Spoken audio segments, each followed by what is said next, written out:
এখন প্রায় রাত ৩টা। জানলার বাইরে ঝিঝি ডাকছে, বাতাস হালকা ঠান্ডা।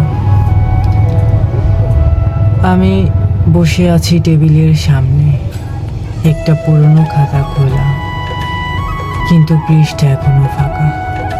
লিখবো ভাবছি, কিন্তু কলমটা কাঁপছে, কারণ জানি না আমি আসলে কে।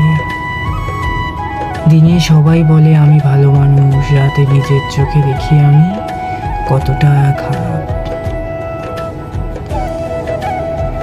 এখনো মনে হয় আমি একটা গল্প, যে গল্পটা স্বপ্নের মতো। এখনো মনে হয় আমি একটু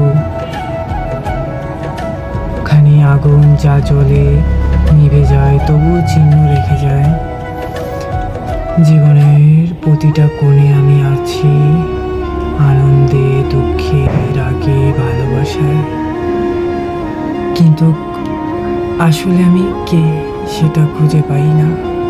হয়তো কোনো মানুষ না, বড় একটা গল্প, যে গল্প এখনো লেখাই শেষ হয়নি।